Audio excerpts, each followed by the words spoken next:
everybody. Thank you for coming for our friend. Years ago, well, first of all, my name is Dan Ross, and we own the Fiddler's Farm.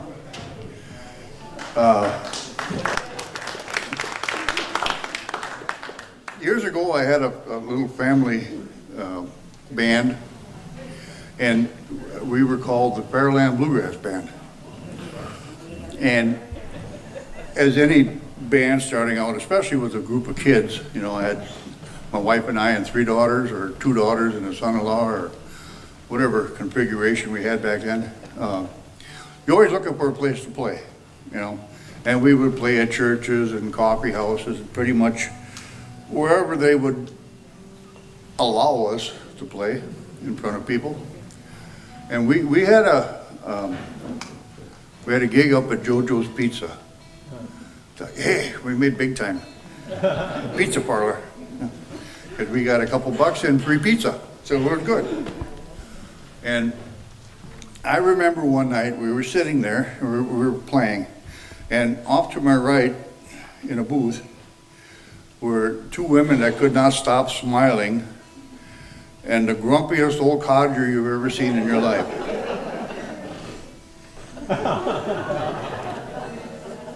All night long. I mean, wow, does this guy smile? Yeah. So we took a break, and I walked around, shook hands with everybody, and said hi, shook a howdy, whatever you want to call it. And I went over by the table, and it was Nancy and her sister, and Lloyd. And Nancy and her sister were just smiling at how much they enjoyed it. And Lloyd says, you know, I never thought I would hear Jerusalem Bridge played anywhere outside of the Carolinas. You know, well, you know. And we struck up a friendship. Now, anybody who knows Lloyd for more than 5 minutes knows that he's a dreamer. And through the years, he's a seed planter, you know. He would plant an idea in your head and just sit back and laugh. Yeah. One day he says, you know what you need? You need to get yourself a barn. And he wouldn't let it go. Every 6 months or so, yeah, you need to find a place like a barn that you can play in and let the people come to you. I'm thinking, well, yeah, that's kind of cool. That's a nice idea, yeah. Then this place came up for sale. My daughter, Hannah, my youngest daughter, saw it and says, geez, we should go look at that. I said, what do you want with that? She says, well, I want a place to start a horseback riding business. So if anybody came down Park Drive from the highway to the airport, you see the place on the right-hand side with all the horses? That's hers. And it started here. And they looked at the place, got the price and everything. And they said, Dad, would you co-sign? I said, I will absolutely not co-sign for you to get a house. I said, but I will co-sign for me to get a business. I want a barn. And we looked at the house and looked at the garage, and I looked at the ridgeline of the barn. When we bought the place, we came up and looked, there was a tractor, a sailboat, an old truck, and some other piece of machinery up here. So I thought, well, the floor's got to be good, you know. Except for the back part over there was no floor. It was pretty bad. So we ripped that out. And these chandeliers, this is what happens when you have a daughter that goes on Pinterest. Dad, can you make this? Yeah, sure. So we did. And we bought it in September of 17, and we started working on it over the winter. Those of you who live up here all the time remember the snowstorm in April of 18? Yeah, that was the day that I picked up my lumber for the floor. I got in the yard and I parked it down at the bottom of the hill. We woke up the next day to 2 feet of snow. So I had a friend come with a skid steer. He plowed me a path and brought the wood up here, and we started on the floor. We had 2 weddings and 2 concerts in 18. 19 we did every other week. 20 was going to be our year.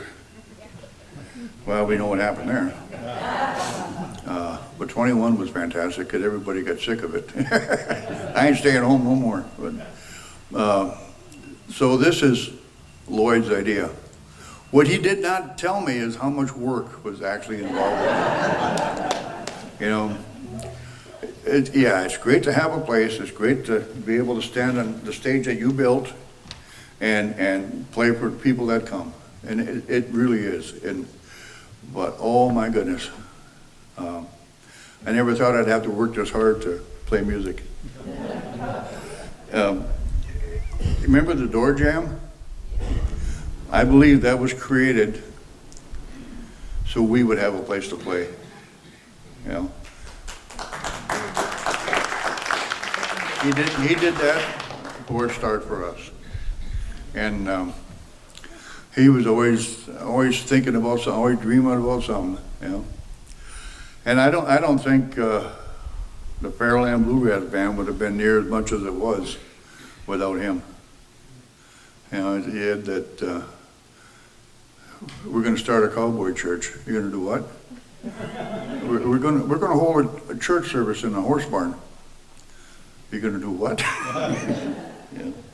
And whenever he and I would sit together and talk about God and beliefs and whatnot, he was never one to disagree with something. If I brought something up that something that would not be experienced in a denominational church, rather than say, well, that's a bunch of hooey, he would just say, you know, I never experienced that, and just leave it at that. I thought, you know, I have to keep that in mind. I have to think like Lloyd. What would Lloyd say? So, for my friend.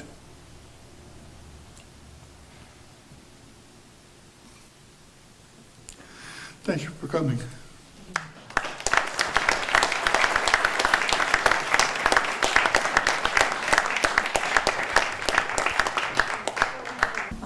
Hi, everyone.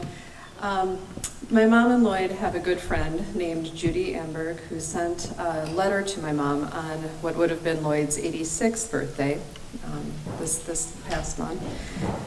Oh, and I wanted to read a little part of that because I think she wrote some beautiful things. She wasn't able to be here today, and there are some things that I wanted to share with everyone. Judy writes, as I think about Lloyd, there are many words that describe things he did.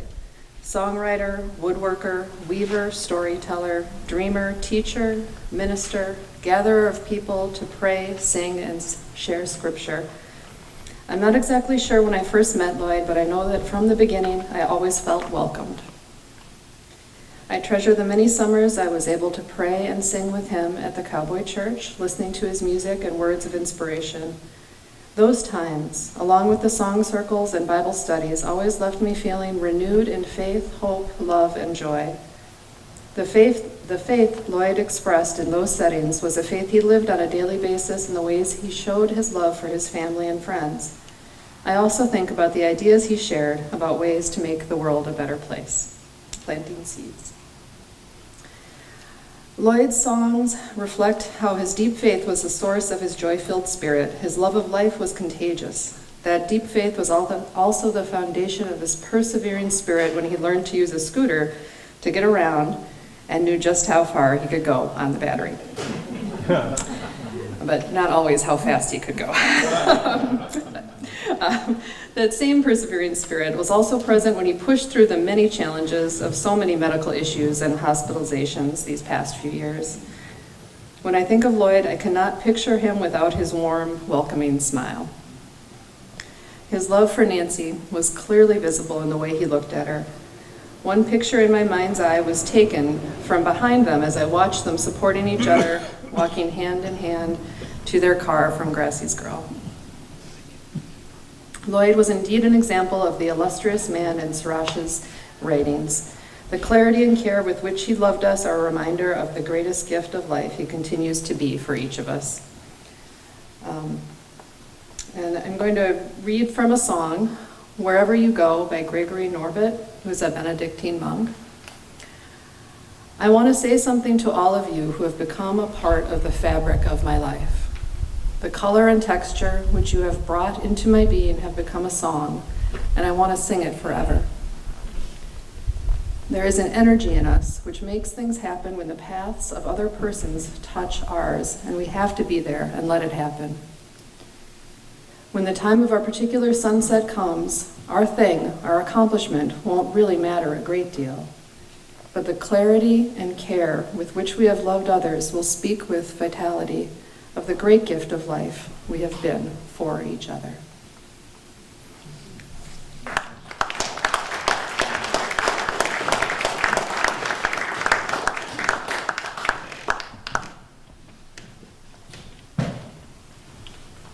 Look at all you people out there. Cheers to you. Thanks for coming to celebrate our dear friend Lloyd. Thanks for Nancy to organize. Get the tears over with, right? Try to. So we're going to have a great afternoon together.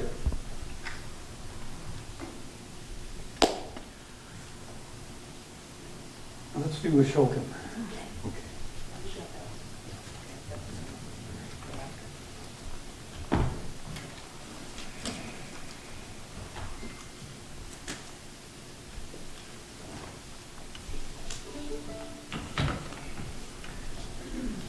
Through the course of the afternoon, you're going to hear some great stories. Jen's sons are going to come up shortly to, in the middle of our program, talk a little bit about grandfather.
So Lloyd and I were pretty close friends, and we spent many a day together in an afternoon.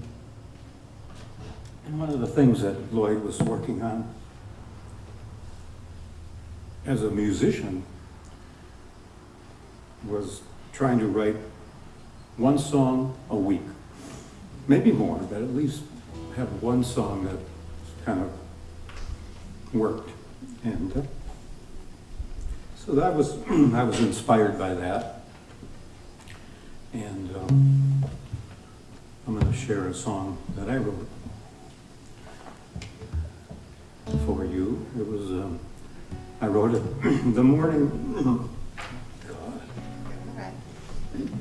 Wrote it the morning of my sister's memorial. Been a couple of years now.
Thank you. Yeah, we've got a full afternoon here with our friends and neighbors. Jeff and Shar are going to come up and play a song or two for us. And come on up, Jeff and Shar.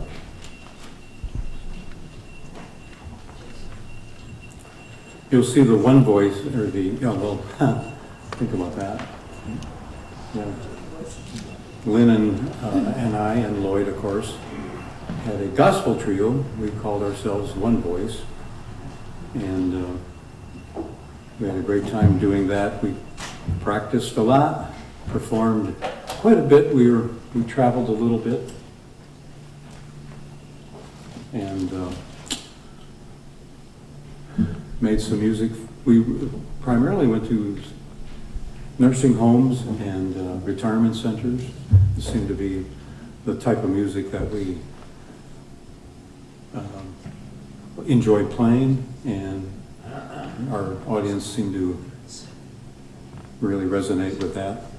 Nancy was, of course, our navigator, and I carried the instruments. and a schlepper, as we call it. We carried music in and out, and you want to join in on any of this? Sure. Well, we did a lot of Lloyd's songs. We tried to do as many songs that Lloyd had written as we possibly could. And David and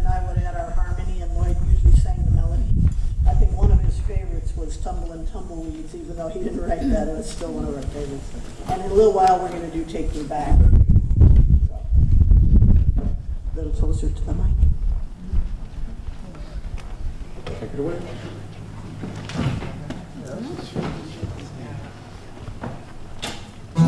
Can you guys hear me all right? Oh, good.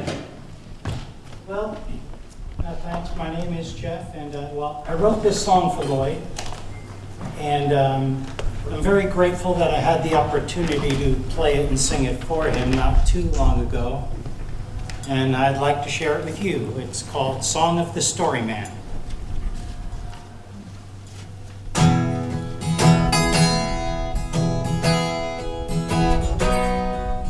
First time I saw him was at the library lounge. The children all gathered, they circled around, and as the songs and the stories dripped the light from his tongue, they grew from his wisdom, they made him feel young. And it's the song of the story man, weaving the trails of joy through the histories spun by his tales, adventures and wanderings through cities and towns. Now we're all diminished 'cause you're not around. Not around. Since then we've shared music, friendship and more, a sacred connection, a love at its core, and I've watched you give freely to folks around the world. Your grace and your spirit like a banner unfurled. And it's the song of the story man, weaving the trails of joy through the histories spun by his tales, adventures and wanderings through cities and towns. Now we're all diminished 'cause you're not around. Not around.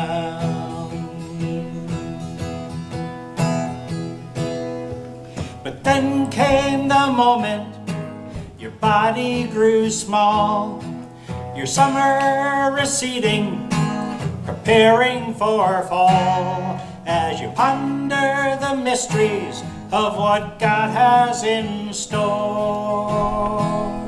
When you're telling your stories no more. Oh, it's the song of the story man, weaving the trails of joy through the histories spun by his tales, adventures and wanderings through cities and towns. Now we're all diminished 'cause you're not around. Not around. Yes, it's the song of the story man, weaving the trails of joy through the histories spun by his tales. Now your journey is continuing, your spirit unbound. And in our hearts and our memories, you'll always be around. Yes, you're still around.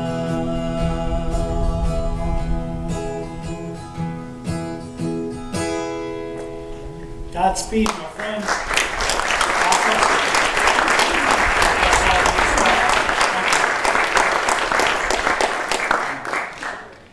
And now Shar Bogda is going to come up and introduce the next piece that we're going to do.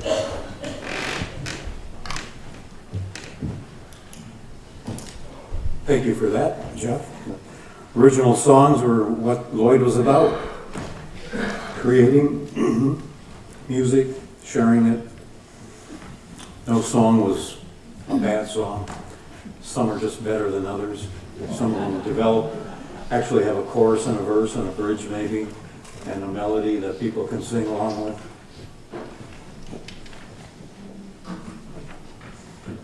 Okay, my name is Sharbagda, and my husband Dan and I moved up to Ellison Bay about 5 years ago. And so we're kind of newbies in Lloyd's circle of friends. But about 3-4 years ago, Jeff here told me about Lloyd and said, go to his studio, bring your violin, and just, this one? That'll work.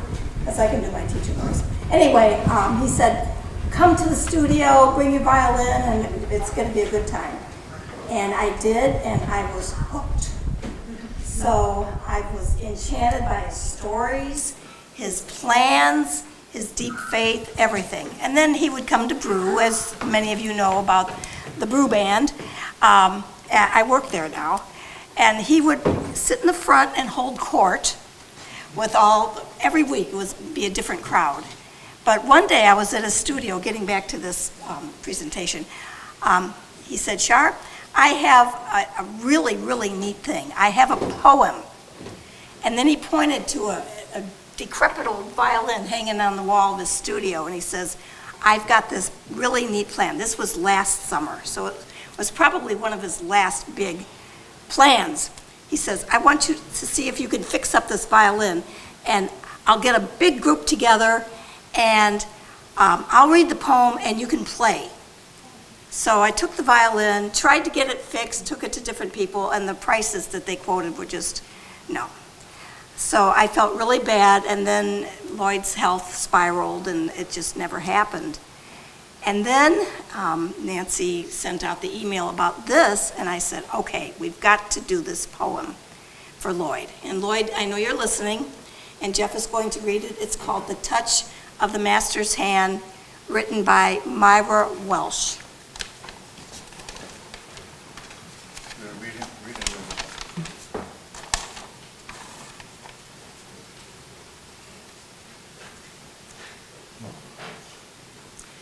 'Twas battered and scarred, and the auctioneer thought it scarcely worth his while to waste much time on the old violin, but held it up with a smile.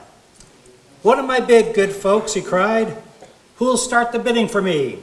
$1, then $2, only $2, $2, and who'll make it $3? $3 once, $3 twice, going for $3, but no.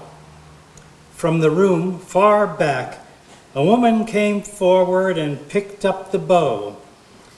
Then, wiping the dust from the old violin and tightening the loose strings, played a melody as pure and sweet as a caroling angel sings.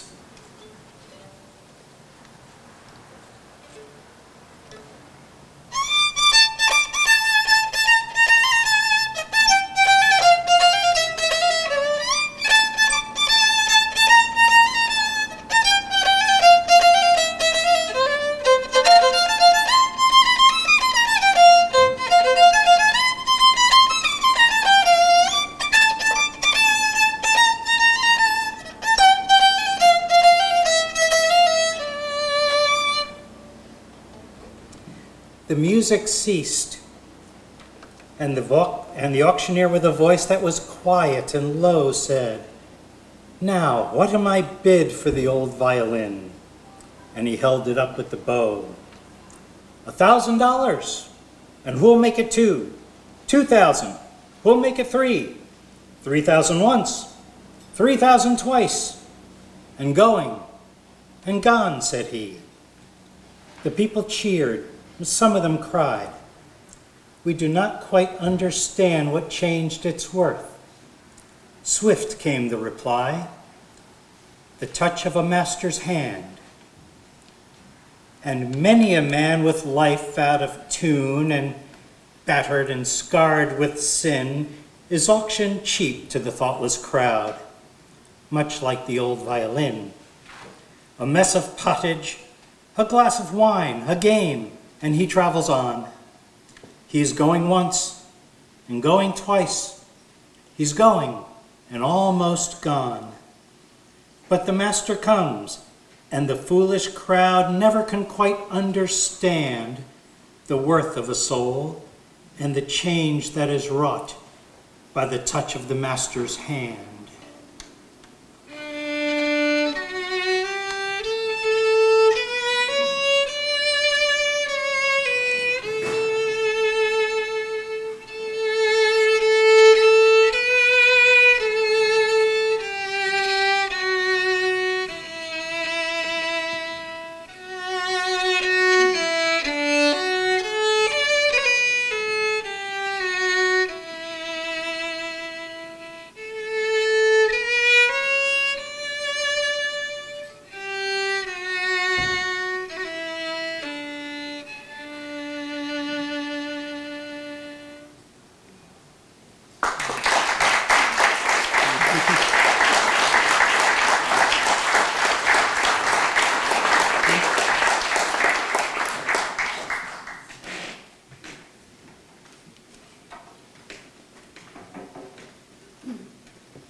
Thank you for that. That was beautiful. Nice story as well.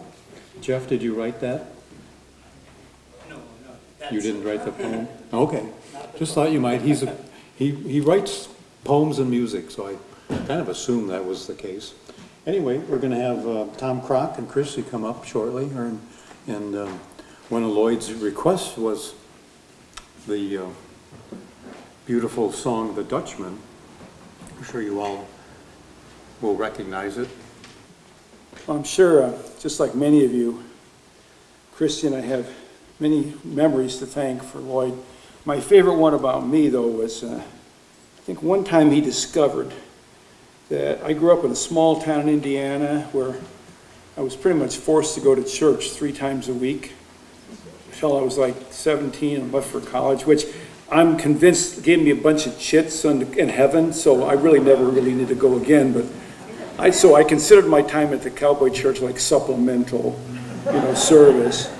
But during that time, Lloyd figured out that that church I went to sang a cappella, no instrumental music, and I learned 4-part harmonies. And then Lloyd explained to me that I was actually singing shapes music, shapes notes, which I just thought was what everybody did. And so Lloyd pretty much adopted me from that. He and I shared a background. This is a song that I think Lloyd really liked, and Christy and I are going to do it for you now.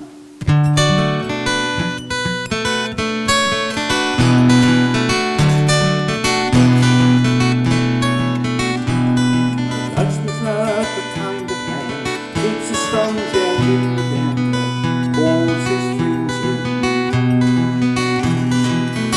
But that's a secret only Margaret knows. Amsterdam is golden in the summer. Margaret brings him breakfast. She believes him. He thinks the tulip bloom beneath the snow as mad as he can be. Margaret only sees that sometimes. Sometimes she sees her children in his eyes. Let us go to the banks of the ocean, where the walls rise above his eyes. Long ago, I used to be a young man, and dear Margaret remembers that for me.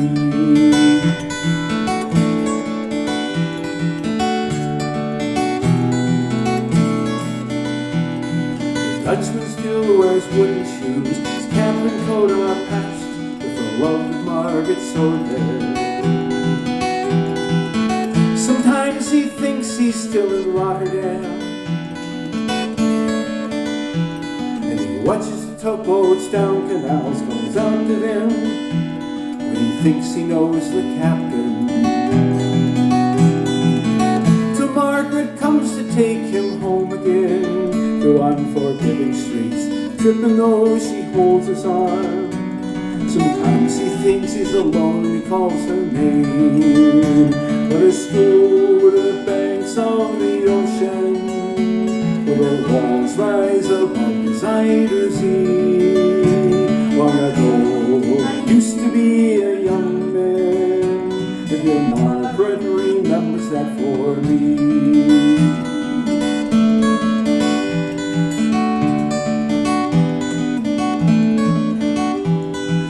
Winters whirl, the windmills round. She grabs his muffler tighter as they sit in the kitchen. Some tea with whiskey keeps her way to do. He sees her for a moment, calls her name. She makes the bed up, singing some old love song. The song that Margaret learned when it was very new. He hums a line or two.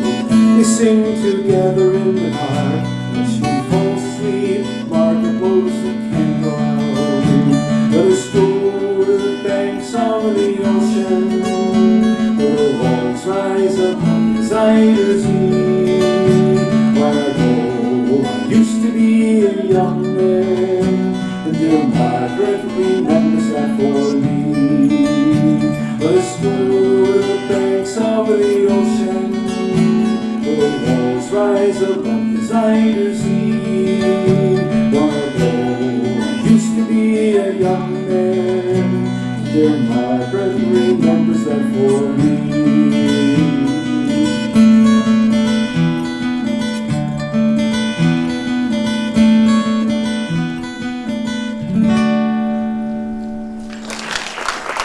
Thank you, Lloyd. Thank you.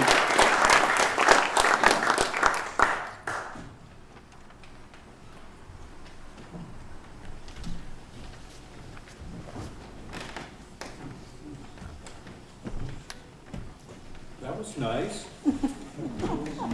John's going to come up and join Christy now. So Nancy reminded me of the little history with Lloyd in that song. Lloyd pictured himself as the Dutchman in that song because it covers a whole lifetime practically of experiences and memories and thoughts and a life of music and adventure.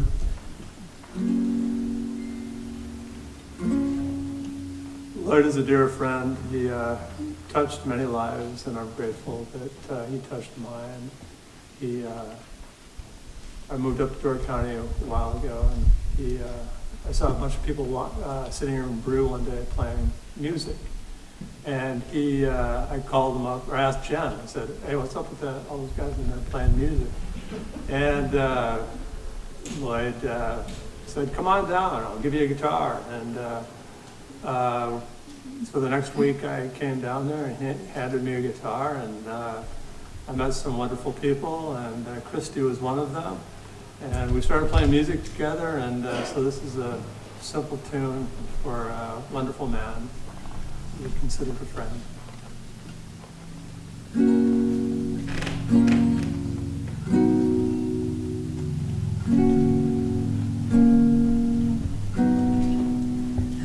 The supermarket flies from the windowsill, through the day-old tea from the cup, picked up the photo album Matthew had made, memories of a life that's been loved. Took the get well soon cards and stuffed animals, poured the old ginger beer down the sink. Dad always told me, don't you cry when you're down, but mine, there's a tear every time that I blink. Oh, I'm in pieces and it's tearing me up, but I know a heart that's broke is a heart that's been loved. So I'll sing hallelujah. You were an angel in the shape of my mom. When I fell down, you'd be there holding me up. Spread your wings as you go. when God takes you back, he'll say, hallelujah, you're home.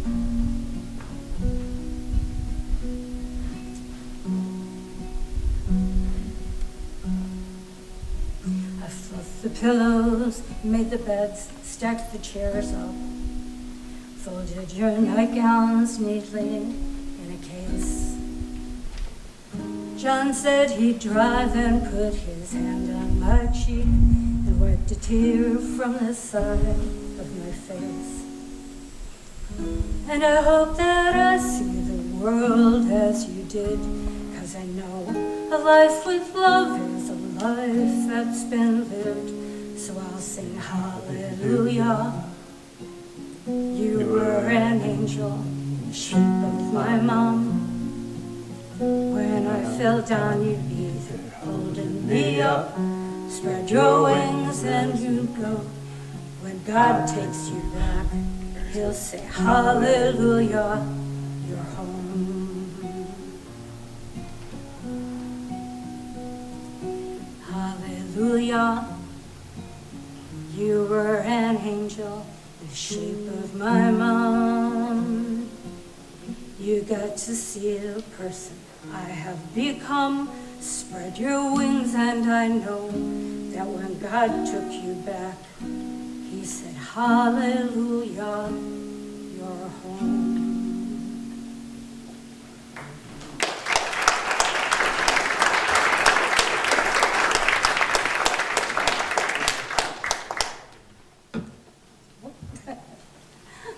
I'd like to see you sing, that's okay. It's prominent.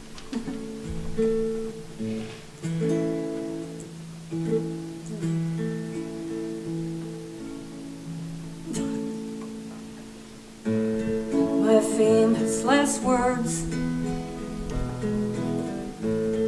are laying around in tatters, sounding absurd. Whatever I try, but I love you.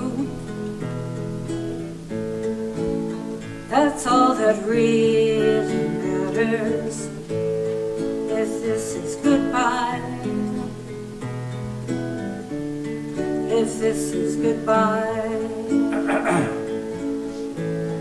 Your bright shining sun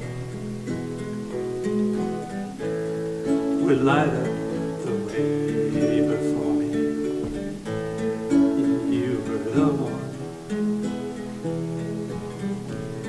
made me feel I could fly. And I love you. Whatever is waiting for me, if this is goodbye, this is goodbye. Who knows how long we've got, or what we are made out of? Who knows if there's a plan or not? There is our love, I know there is our love. My famous last words could never tell the story, standing unheard in the dark of the sky. But I love you, and this is our glory. If this is goodbye, if this is goodbye, if this is goodbye, if this is goodbye.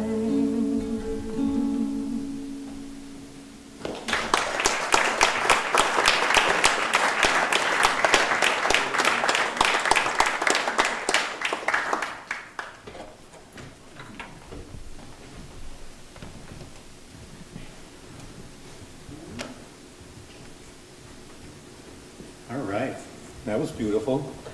While we get reset up here, Xavier and Cooper are going to come up and share some thoughts and memories, no doubt.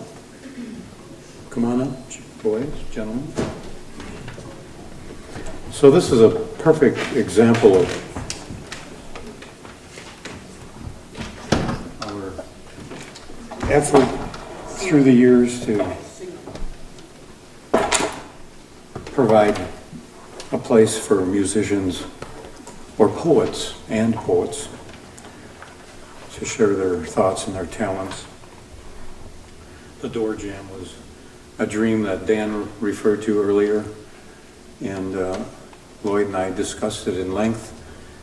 We're all dreamers, right? We're all dreamers on different levels, and this is just another example of what he envisioned, and Dan and family have put it together, and here we are experiencing one of Lloyd's dreams, actually. All right, so me and Xavier are each going to read I guess a little chapter passage from a book that Grandpa Lloyd wrote through a company that would give him prompts on things to write about. He had some serious ones about death and love, but I don't think we could get through those. So we have some a little bit lighter-hearted ones that still say a lot about who he was. So mine is, which fads did you embrace while growing up? I guess I never followed fads growing up. Maybe I should have. I maybe would have been more popular if I had. Looking back, I can remember girls wearing full flannel skirts with a dog embroidered on it and fuzzy sweaters. Us guys wore jeans and a white t-shirt all summer. Having a pack of cigarettes up the sleeve would have been cool, but I did not smoke. Maybe jeans and t-shirts were our fad. I never had the coolest bike or clothes with the logo. A winter shirt for me was a flannel plaid. That was not cool. I never was into suits or ties. My working uniform was a sport coat and an open collar. I was not into all the cool music. I stayed with Hank Williams Sr., Ernest Tubb, and Red Foley. They were not cool. I am now an old man, still wearing blue jeans, and still singing the old songs. The Beatles and all the other cool music has passed me by. But one thing I know for certain, I do not think I would have changed a thing. After all, I never lost a friend or a client. I would like to think people found something inside that they liked.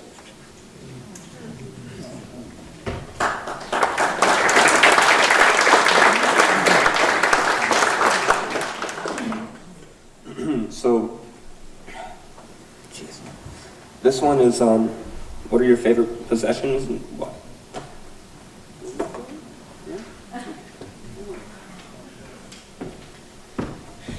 All right.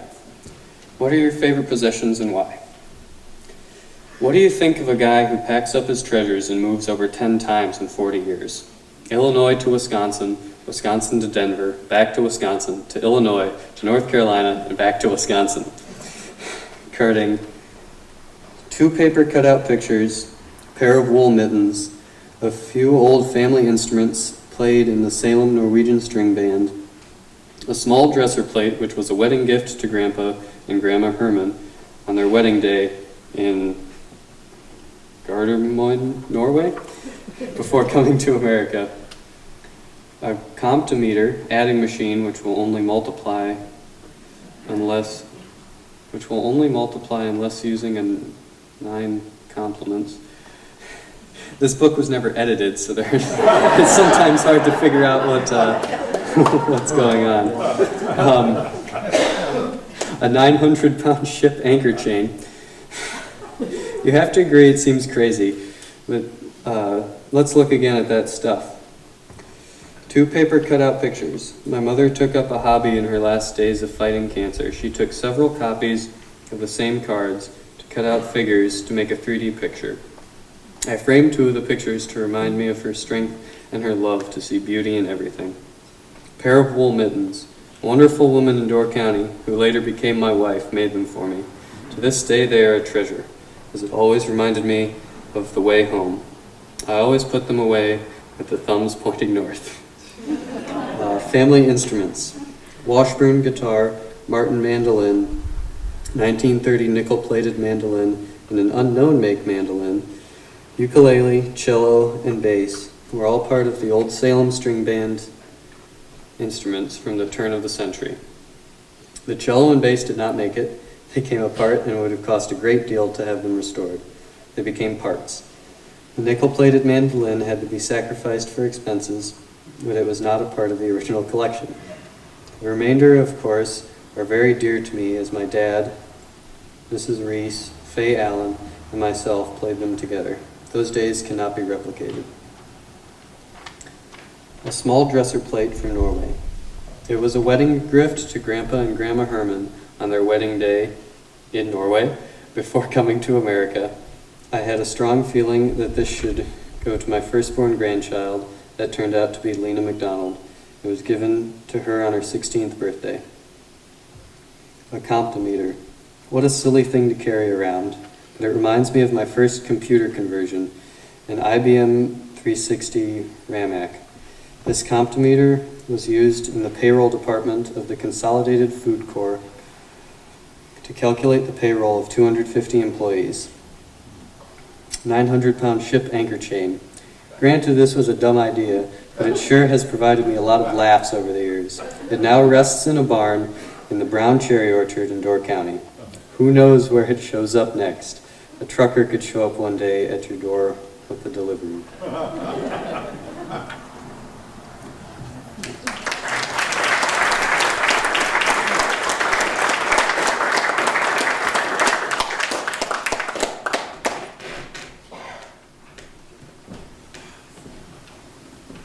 I know how you feel, Xavier. I know how you feel. Chuck Scully's going to come up, tell us a story or two. A poet, don't you know it? Right? All right, Chuck. Lloyd was a good friend. This is called Highlight Hour. Awoke this morning to a partially lit sky. Sun rising slowly catching my eye. A brand new day came to say, awake, awake to this highlight hour. Try never to lose awareness of your spiritual power, for whatever your beliefs may be. Minds would grow weak, turn sour. He is to you, O Son of Light. How are you so far down beyond the road? I am wandering in the presence of someone new. I am wandering through time with you. There exists a sometime, I know. Time to me is a beat played deep from the heart. Though physically apart, we see and feel what is to be, must be free. If confused, resort to the tree of life, for the tree is the ringmaster of time, and through it shines God's all glorious signs.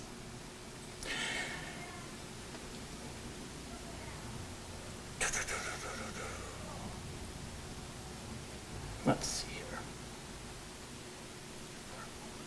If for a moment or two we could remember a few, it's the remembering of you that brings me back smiling.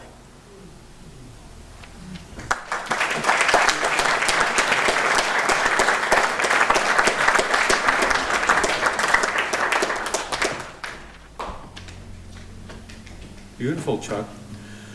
Juan, if you want to come on up and share some memories of Lloyd, etc. So a day very much unlike today. Ole and Lena were packing up. They were taking their annual trip down to Florida. And they get out on the highway. They're in their RV. They're on their way down to Florida. And they see a stranded vehicle on the side of the road. Happens to be the St. Olaf Zoo truck transport vehicle that's stranded. They just had got going. They decided, well, we can't stop, we can't pass them by. We have to stop and see what we can do for them, if anything. So of course, they pull over and they get to, in a conversation with the driver. They find out that the driver is headed to Florida. He has a vehicle, the transport vehicle from the zoo, and there's some animals in it. Happens to be there's 2 chimpanzees that needing to get to Florida, and the driver is quite concerned. He has a tight schedule to keep. It's about Monday morning that they're meeting, and the chimpanzees have to be down to Disney World by Thursday. So he's a bit of in a bit of panic. He's not sure what's up with the vehicle. There's steam rolling out of the engine hood, etc. He's just uncertain as to what his schedule is going to be, and he has live animals in the van.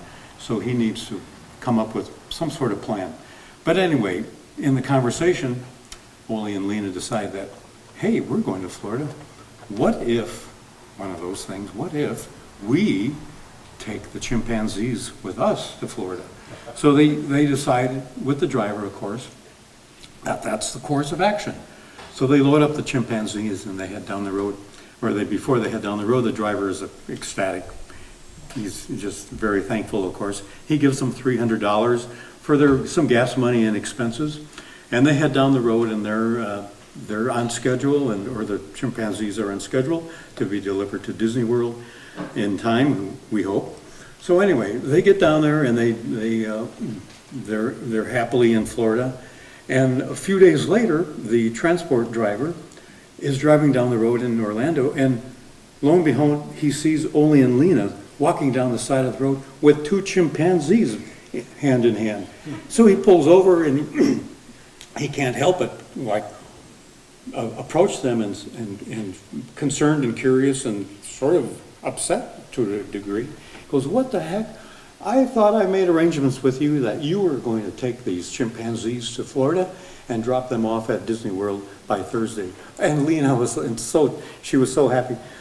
She said to the driver, don't worry, we had such a good time, and they were so good, and they were so excited to be at Disney World, and we had a couple of dollars left over from what you gave us, so we decided to take them to SeaWorld.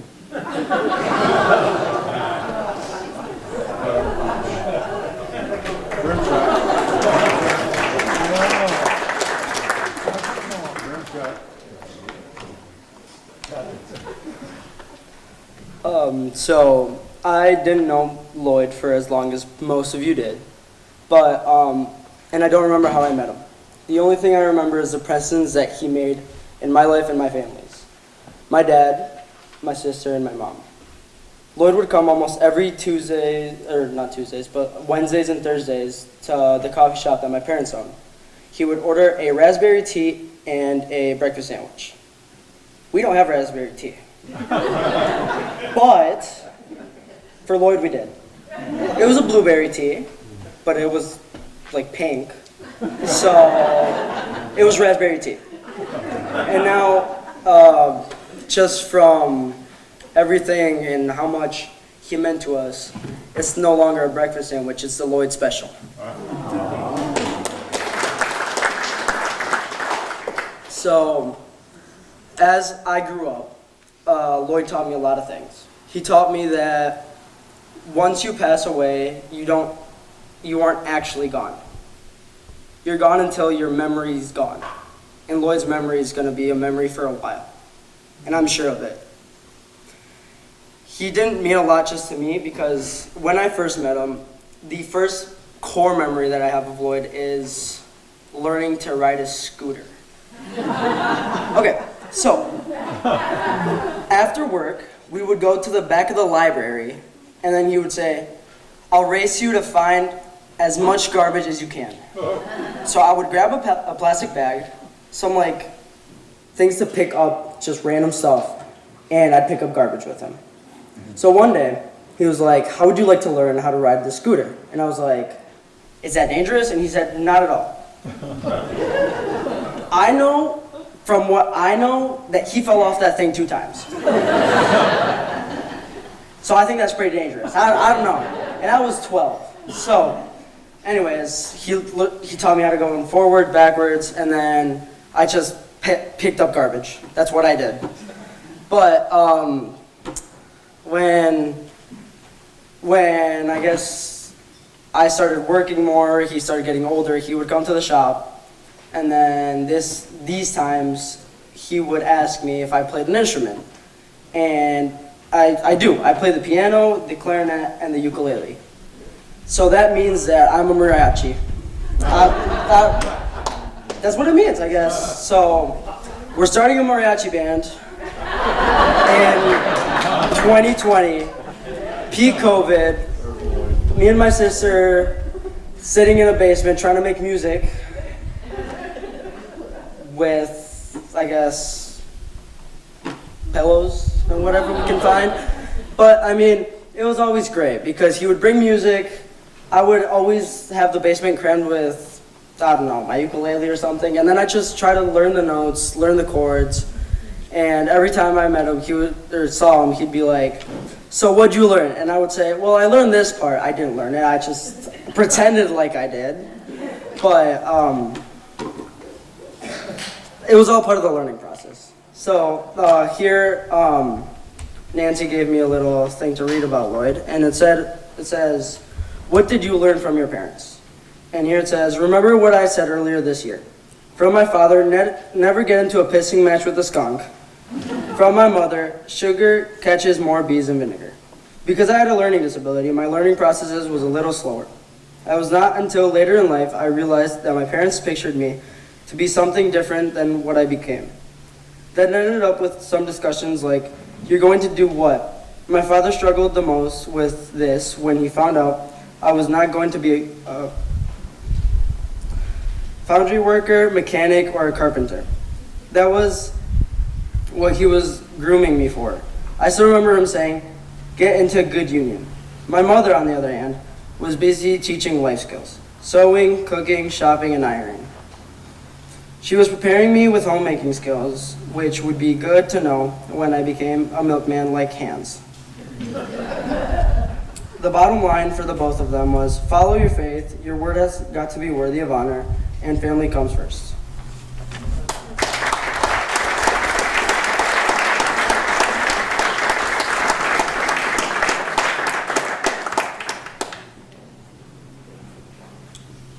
Thank you for that.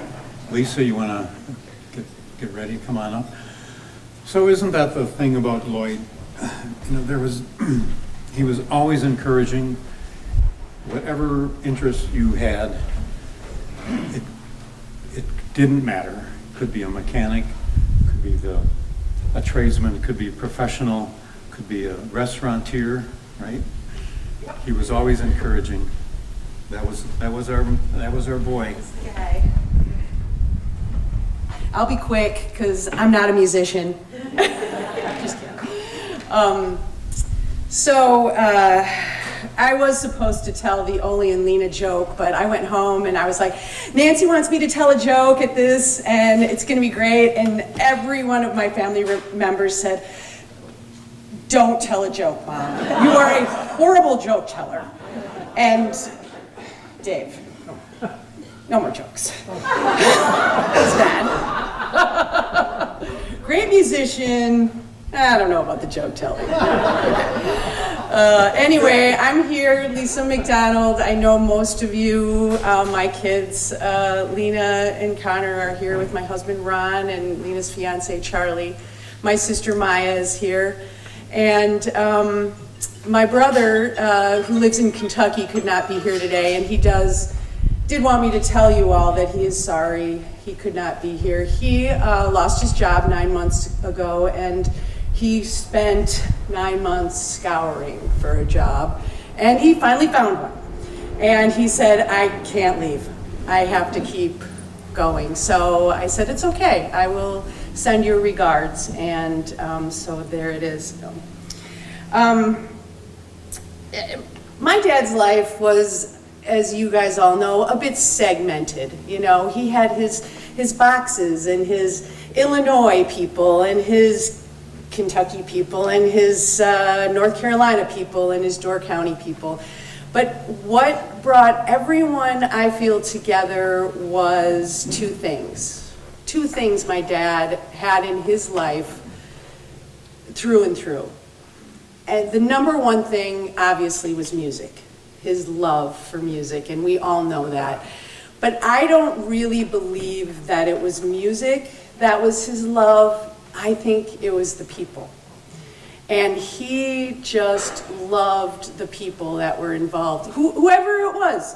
Some odd, quirky musician, or some, someone who was brand new at what they were doing. And he loved all kinds of people. And music, I feel, is how he was able to meet those people. And one thing I want to do is thank all of you for that, because it did mean a lot to him to have you a part of his life.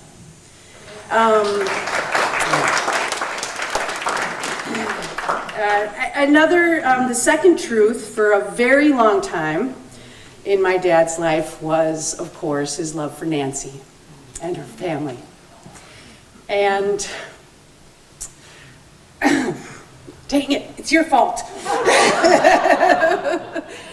I am truly grateful that he had you in his life. It meant a world to him that you embraced him, that you brought him in, and that you were his anchor. All of you were his anchor. And, although what I loved was the joy that he had when he would say, Xavier's doing this, and Cooper, he's doing this, and Jennifer, and and all your PhDs or whatever you have. He was so proud of this family. It was so great in my heart to feel that his joy for that. Now, it wasn't all sunshine and roses, especially the last 8 months, and families never are, but never failed. Cooper and Xavier, both of you, you meant the world to him, and thank you for that. Thank you for being great guys. So, as for the other people in the segments of his life, thank you too.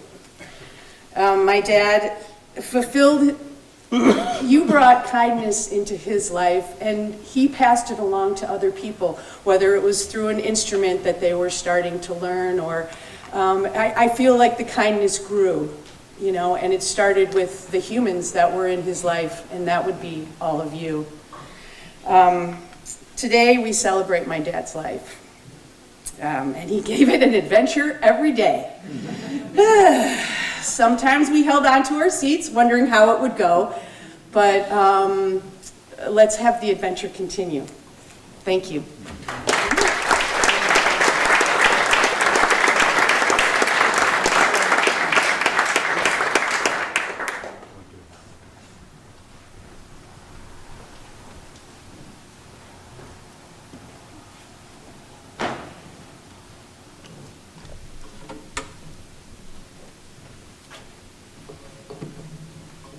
I'm too short to get up on the stage, I'm sorry.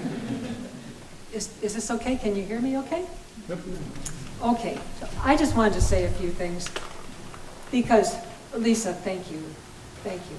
And he was so proud. He was so proud of Lena. He was so proud of Connor, so proud of Hannah, so proud of Grace. I mean, Lloyd had a great family all the way around. We appreciated him. I just want to tell you a little bit about his final days, because that was even more beautiful than anything I've ever experienced. So Lloyd was a man of faith. And his faith was not for any particular church or even a particular religion. He kind of embraced everything that was... I felt like a teacher. It's been too long. Thank you. So, a man of faith. And we had a long time, those 6, 7, 8 months when he was in rehab. I mean, it was wonderful time. We sat and we talked and we laughed, and we learned how to play dominoes, and we just loved on each other. It was so good. And he was getting more and more tired, and I was convinced he fought to stay with us because of the people he loved in his life. But finally that body just gave out, and he was just so tired. And about 2 days before, well, he said there were 3 things he was worried about. He didn't want to die in pain. If there's any way we could alleviate pain, he'd appreciate it. And then he didn't want to linger for a long time either. I'm not quite sure what he wanted me to do about that, but we didn't get that far into the conversation. And then he said he didn't want to die alone. Well, his death was so beautiful. But about 2 days before he went into the hospital for the final time, we were just sitting talking in his rehab room, and he looked over my shoulder and he said, "Nancy, who are those people?" And there was nobody there, trust me. And he looked up and he said, "I know those people. I love those people. That's the farm where I grew up. That was in Arpin. And those people are waving and they're smiling to me. I just love those people." I thought, boy, could you have anything clearer that you're being welcomed to heaven with open arms and with love. And when he went into the hospital for the final time, his family gathered around. There were grandchildren and children and me, and there was more love in that room, and laughter, certainly laughter, sometimes at my expense, but still laughter, and just great beauty. Tears too, but mostly great beauty. It was such a gift that he gave us. And Lloyd was kind of bossy. So, but in a kind of sneaky way. So he told me that after he was gone, he knew exactly what I should do. I should take over his music studio and use it for my teaching and, my paper arts. And I should travel, and I should teach and teach and teach because it gave me such joy. So I've been doing my darndest to do exactly what Lloyd told me to do. The man was a gift. He was just a gift all the time. I was a better person because of him. And thank you for everything that all of you contributed to our lives. You made his life so much richer and so much better, and mine too. So thanks.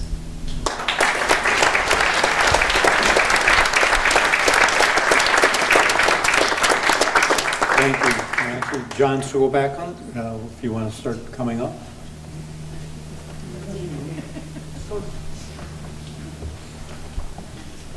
Lloyd could never pronounce my name either. Oh. That's a shame. He was a Norwegian. A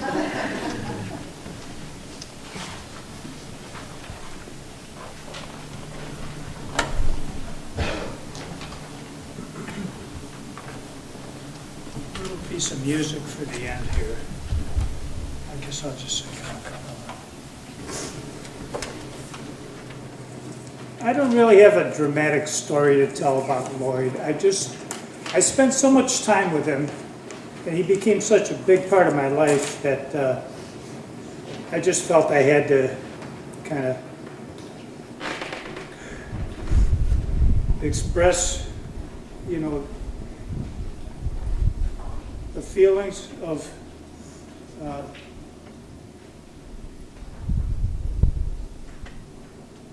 this has happened a lot of times. You got a person who is a really good friend, and then you realize maybe I never really told him that. It's like, the I love you man thing kind of thing. I never said that to him. I probably should have. Lloyd, everybody remembers him for basically the way he tried to bring music to the community. There's so much more to Lloyd than just the Cowboy Church, but that was my biggest involvement with him. I think I played down there every week for 7 years. I might have missed 1 or 2, but not many. Yeah, I met Lloyd at the Door Jam. I think first time I saw him, and he had, the open mic and a lot of locals, but he also brought in some kind of big name folks once in a while. He brought in a guy from the Old Town School of Music named Mark Dvorak, who I had heard a lot of times down in Chicago, who was quite the folk musician. He brought in this band thing called a Fairland Bluegrass Band or something or other. And I was really impressed with them. I mean, we had some really wonderful musicians there. Lloyd and I had a Norwegian connection. I happen to have been born in Norway. Lloyd's grandparents, I guess, is that? And then we found out that we went to the same church in Chicago for some period of time. We didn't actually overlap. Lloyd was a bit older than I, like 6, 7 years. So Salem Church in Chicago was a church that had 2 departments. They had a Norwegian-speaking department where they brought in a pastor from Norway for a number of years, and then they would cycle them back and get new ones. And they had an English department. So when I first came, I didn't know any English, so I went to the Norwegian church, and they had this thing they called the strengeband, the string band. The string band was a real interesting thing because whatever you played, you could find a home in that string band. They had cool things like guys playing a musical saw, which you can see some real virtuosos on that if you want to look around YouTube. Lloyd always tried to get me to play the thing. I've got one, and I could never really quite make it work. He came after me so many times, how you doing with the saw? And I always had to beg off. He was pushy in a non-pushy way, if you know what I'm trying to say here. The string band was kind of interesting. He got a lot of those instruments, and there's some peculiar Norwegian instruments like the Hardanger fiddle, which is a violin fiddle, which has got strings under the strings that give sympathetic vibrations and make a nice rich sound. I guess it's difficult to play, and there aren't that many folks who can do it anymore. Lloyd got into this to the extent that he would get on the internet and jam with people from other countries doing some of this. If you'd come to his place to do a song, not so much a song circle, but usually he had, the place was always open. You could come there anytime you wanted. I'd come a certain day of the week, and he'd be teaching one guy, and other people would be playing. I lost my train of thought there. But that fiddle was kind of for him, a centerpiece, something really special. And he tried to teach himself to play all kinds of instruments. I would say, in all honesty, some better than others. He had everything. He brought a washtub bass to the Cowboy Church one time, which he put together, a great big old, I don't, did he ever play it then? I don't remember. Yeah. So the Cowboy Church, it was interesting because it was non-denominational. I mean, we had Lutherans, Baptists, Catholics, Methodists, non-believers, anything you could name. Lloyd would just try to keep it down the middle, basic stuff. And I think people could tell from the way he talked that this was really part of his being. I mean, the Cowboy Church was first and foremost a musical thing, but it was also a place where he could express what he needed to say about God and things like that. So we had all kinds of instruments there. One time we even had was it a trombone? We were doing when the Saints go marching in. We had that Cajun Ken or whatever his name was. We had all kinds of, I'm trying to think, everything from some guy playing an ocarina to,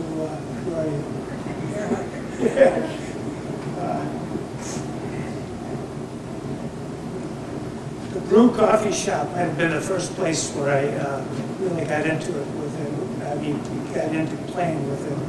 And then we went from there. I guess we finally got kicked out because I don't remember why. It was too successful? More people kept showing up. Okay. Nobody threw us out. I think the thing that I wanted to say about Lloyd was I kind of have a theme song for him. He didn't come up with it, I did. But we played this song a lot because I brought it. It's a song that came from Bill and Gloria Gaither, who are kind of church musician composers. The song is Loving God, Loving Each Other. And it's got kind of a neat, yeah, I guess the rest of this. I had a list of all the places where I thought I remembered I played with Lloyd besides the Cowboy Church. We would get out and play at a park at Sister Bay in a gazebo. We played concerts in the Sister Bay Village Hall. We had the Door County Auditorium one time. We played at Camp Zion. We played at the Clearing. We played at Shopko for Christmas. You know, it was always something. And the activities at the studio, with his teaching lessons and his jams were one thing, but for quite a while, he did lead a Bible study, I think maybe on Tuesday mornings or something like that. We had a small group of people, but that was a big thing for him as well. Let me just do this song. I usually play along with myself so I remember where I'm starting. The song is Loving God, Loving Each Other. And the lyric of the refrain is making music with my friends. Loving God, loving each other, and the story never ends. It goes like that. Oh man. Loving God, loving each other, making music with my friends. Loving God, loving each other, and the story never ends. Let's all sing it together, and I'll do what I do best, just sing.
So Jeremy, I understand you want to come up and share some thoughts, memories of Lloyd. Don Larson, get your banjo ready. We're ready for that as well.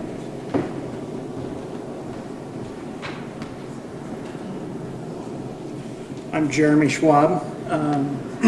Right after Lloyd passed, Nancy stopped by my office, and I knew what she was stopping by for. She said Lloyd had asked that I speak. So I don't know if this qualifies as him being pushy or him planting seeds, but Lloyd and I were pretty close for quite a while, and we had a lot of long discussions, and he'd always mean, I can't tell you dozens of times came to me and said, you know, at my funeral, nope, not my funeral, my celebration of life, you're going to say a couple of things for me. I bet you I had that conversation 40 times. So I'll just put that under the throne seeds. And Skogsbakken, he loved you. So just want to make sure you know that. The first time I met Lloyd, I'm sorry,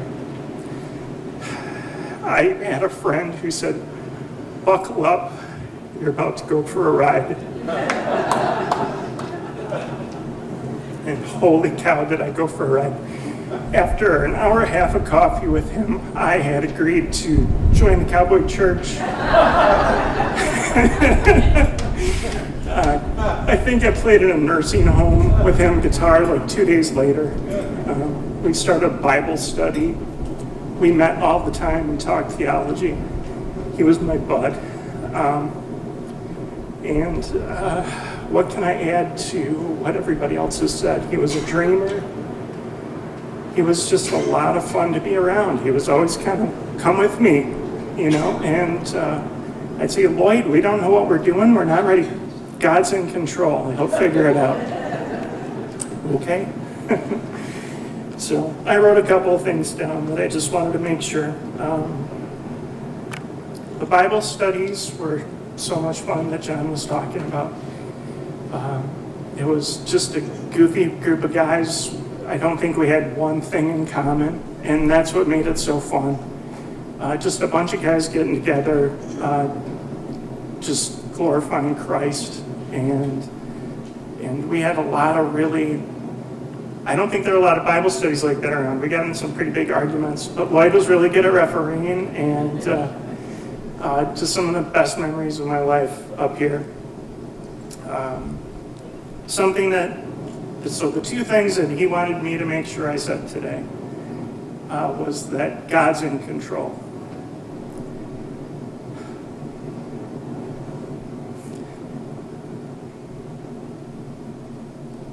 Sorry.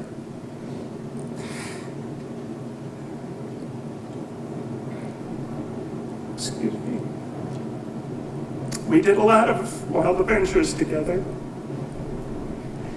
I probably heard that scene about, 200-300 times. And I will remember it till the day I die because of Lloyd. So he said, kid, you'd be laughing if you knew I was a blubbering mess. So there you go, Lloyd. God's in control. And the second thing, we talked about how he could be a little bit of a shyster. He got a big kick about talking about God with people. And he'd say to me before, watch this, I'm going to talk about God and just use God as just the word God. And then I'm going to use the word Jesus. Watch this. And he got a lot of kick out of how most people were comfortable talking about God. But the second Jesus came up, people got uncomfortable. He wanted me to talk about that today, and that Jesus Christ is our Lord and Savior. He was Lloyd's Lord and Savior. And that's why my tears are tears of joy today, because I know where he is. Because of his faith in Jesus Christ. Said it, Lloyd. And Nancy, he loved you. You came up every time I was with, oh my gosh, you walked on there. So, my family wasn't able to be here today because we're taking our son off to college tomorrow. But on behalf of my family, thank you for sharing, Lloyd. It was an honor to be his friend. Sorry for the blubbering.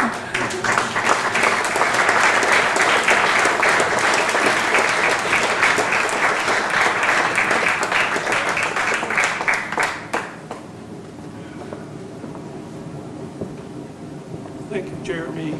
I was thinking of wild adventures, and the wildest adventure I had with Lloyd is that he had neuropathy in his legs, and he didn't like to use the brake in his car.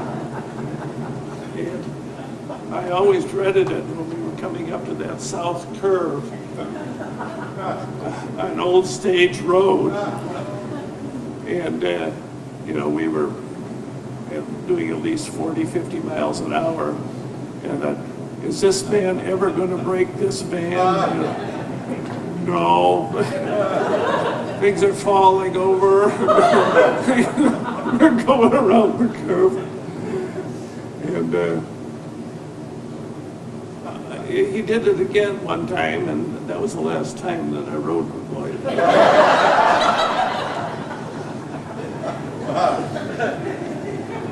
It was an adventure.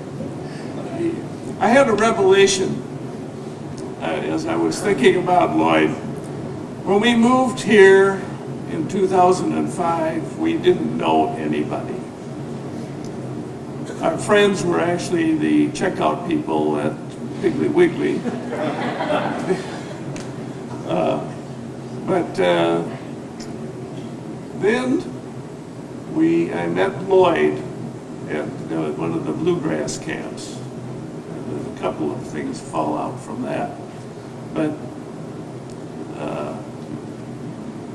I realized that almost every friend we have in Door County is somehow connected to Lloyd.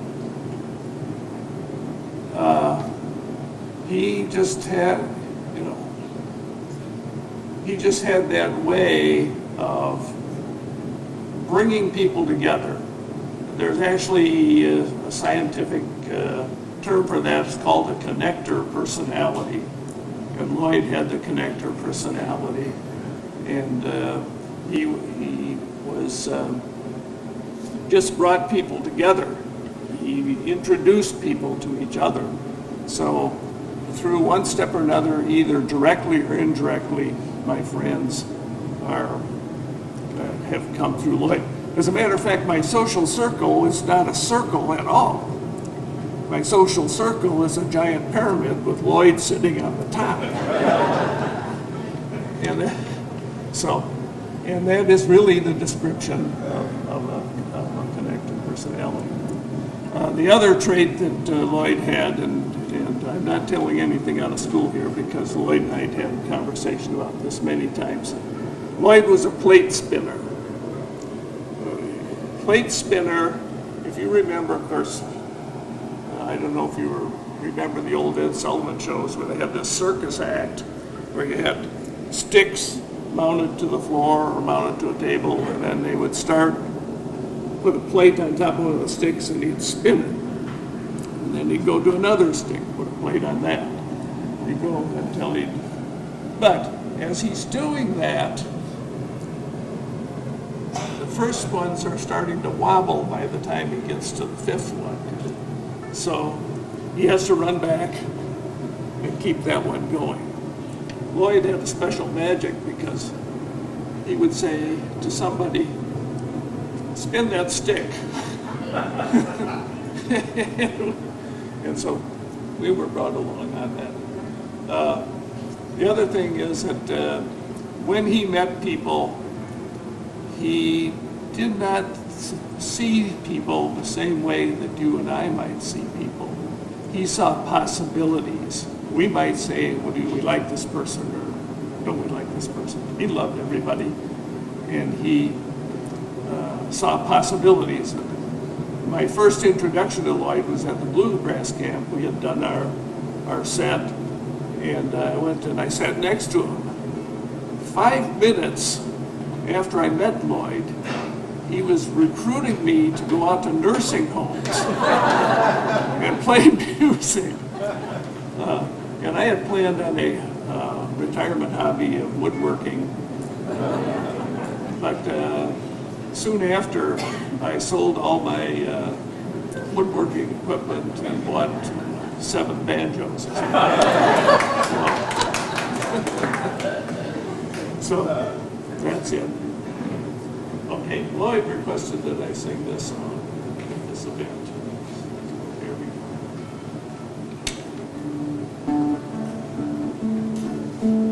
I better break this up here. Or I'll be playing for myself.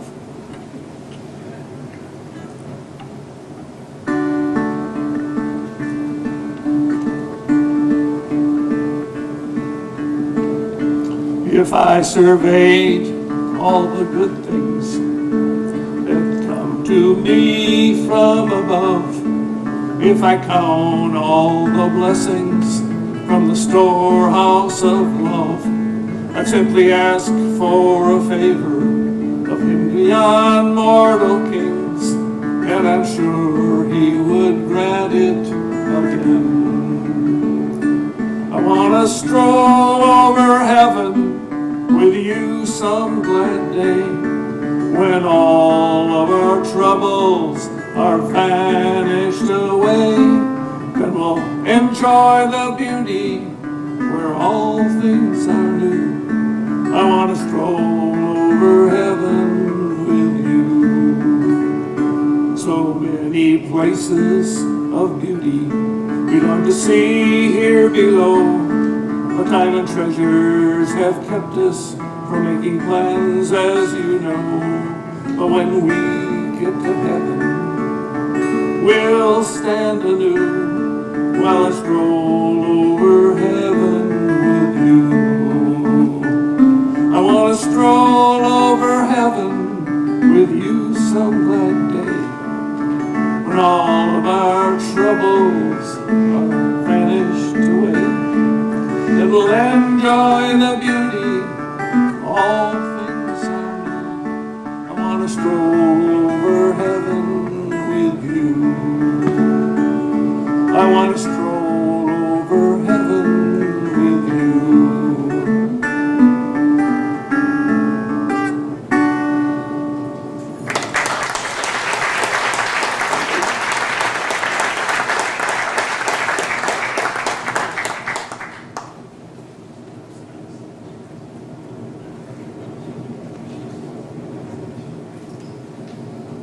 So now I have another image of Lloyd, or yeah, an image of sorts.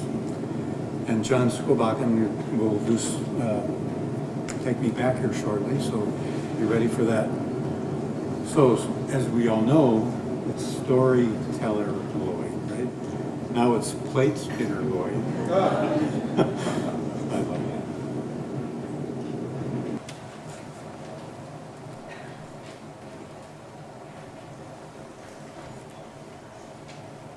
Yeah, come. I knew Lloyd I'm not really a musician, but I was kind of a closet musician. And so Lloyd knew that I was kind of a closet musician, so he invited me to the door jam. And pretty soon I was doing things with him at nursing homes too. But I mean, I think that Fiddler thing is great because he was somebody who encouraged people who aren't necessarily musicians, but just love music. And one time he had me come over, because I'd written a lot of songs, he had me come over and he had to record me doing those songs. Well, they aren't famous songs or anything, but they mean a lot. If you write songs, they can mean a lot to you personally. And I still have that CD of me performing in an amateurish way, but still songs that I loved. And he gave dignity to people and just of their love of music, whatever it was. I appreciated that. I love it.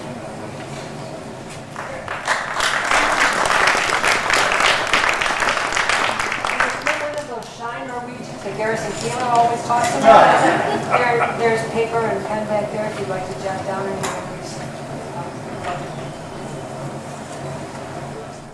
So you mentioned the bluegrass camp. Well, when I lived in California for a few years while my son was going to school. When I got back, I decided I wanted to start a bluegrass camp. And I have a good friend, Julian Hagen, from the island, and he told me that his sister had a friend named Lloyd that would be a big help. And I was okay with getting the musicians and doing the organization, but Lloyd had the personality. And he got the campers to come, and once they were there, he was just lovely as an MC and as a helper to everybody about everything. I mean, you all know Lloyd, and couldn't have done it without him, that's for sure. So we did the camp for 2 years, it was great. So Lloyd and I, part of my thought process is birthdays were, or are, as I'm sure for many of us, a reflection of how old we're getting, you know, as time goes by, etc. And the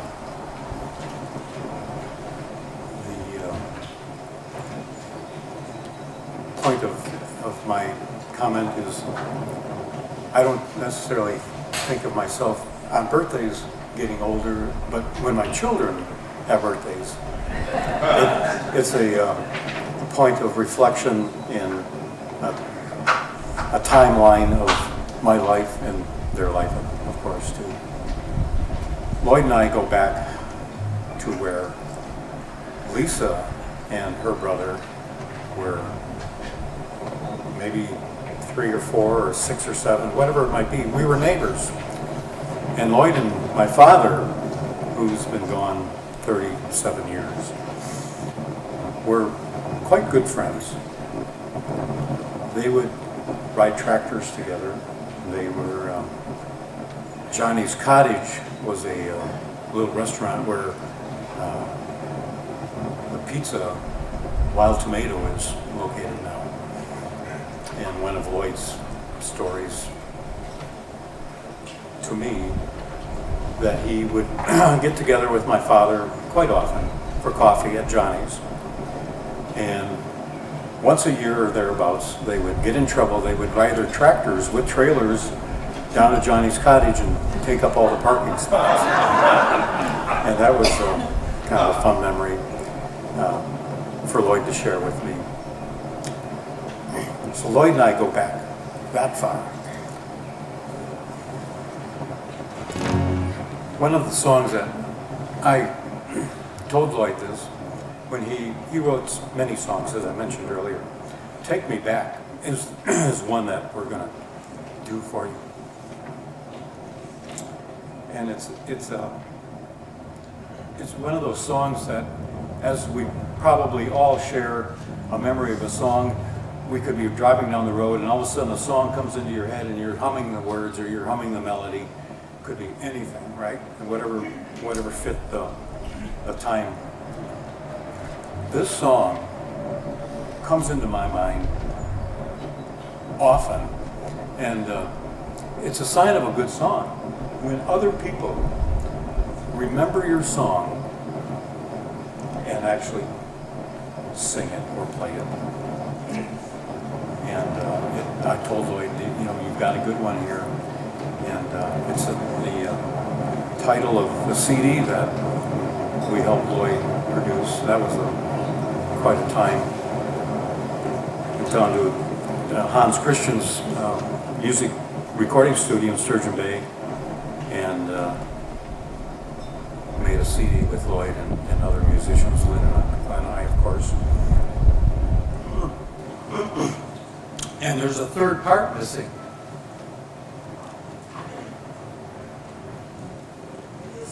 Part and I'll sing David's part.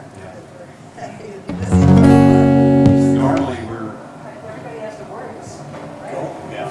So feel free to sing along. Sure. And we did, I think, 2 CDs. Did we not, Nancy? 2 or 3 CDs with Lloyd. I don't know if I had any, but you might have some if you want to give them away. No? Okay. I didn't know how many were left. And there were lots and lots of fun songs with Lloyd. Oh my gosh. One night we have to have a recreation and just do all of his songs because they were good songs.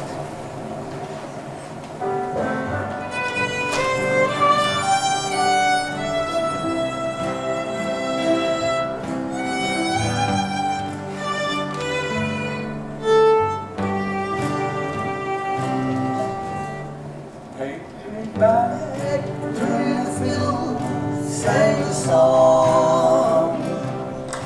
Take me back to when the fiddle played along. Take me back to a time long gone. Take me back to an old sweet song. Take me back to a day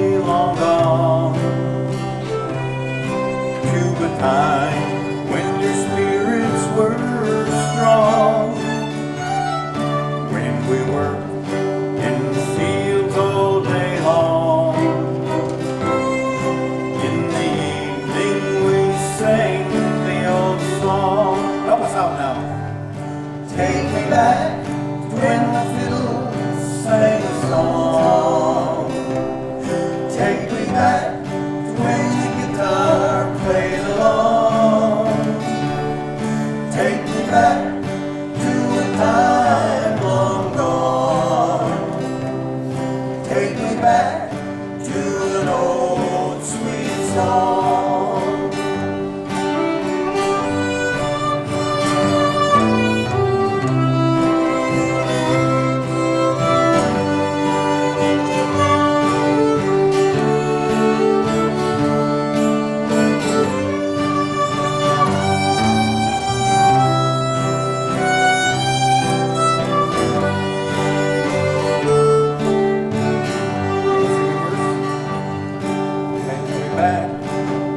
Time in my youth, when the hard days were spoken true, when the family worked hand in hand to toil and tame the land. Help us out now. Take me back to a day, sang a song. Take me back to when the guitar played along. Take me back to a time long gone. Take me back to an old sweet song.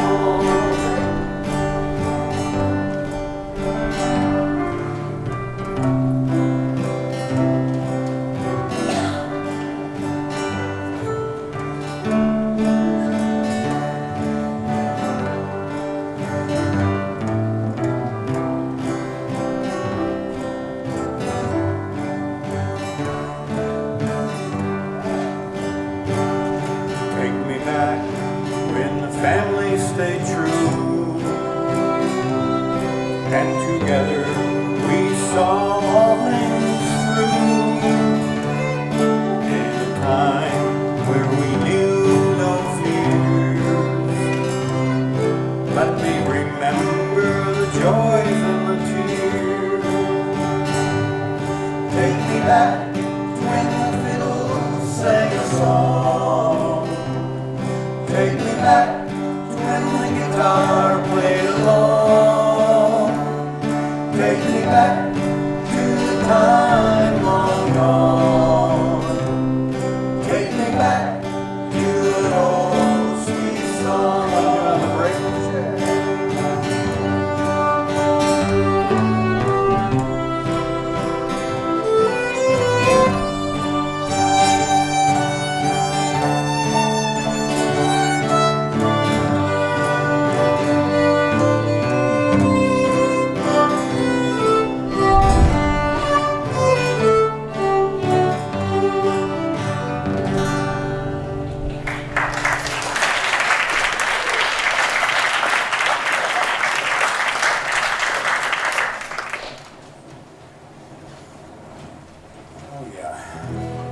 Thank you so much for coming out. Is there anyone else that wants to share a memory? Anything you want to? There we go. Come on up. Or where you are is fine, of course. Hello, my name is Ann Sheridan, and I met Lloyd quite a while ago when you may have noticed on the memory table there's a portfolio that talks about the clearing class of 2007, the storytelling class that Lloyd taught. And out of that class was born the Northern Door Storytellers Guild, which a lot of people don't know about right now, but wait, I'll tell you a little bit about it.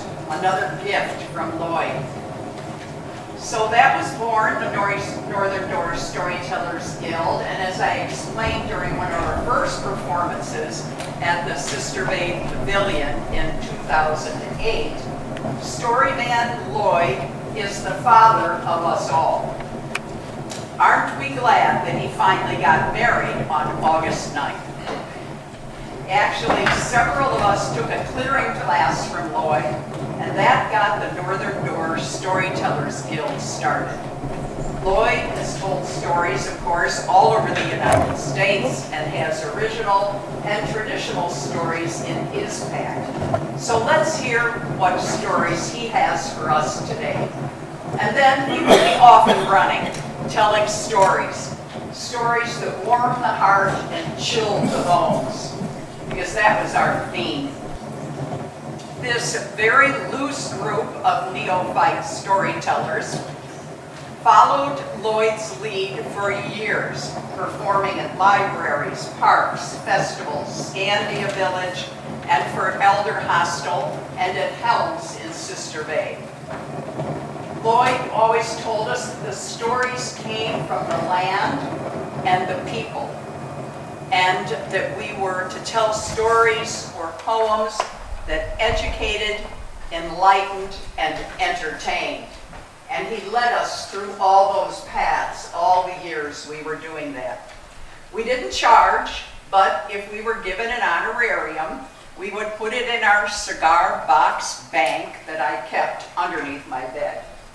We'd pull it out to pay expenses, to make donations to lands and people, the Land Trust, the Poetry Trail at Newport Park, the activity program at Peninsula State Park, the children's programs at the libraries, and last year to the Door County Historical Society's restoration program for Eagle Bluff Lighthouse, when we closed out the fund and put away the cigar box for the last time.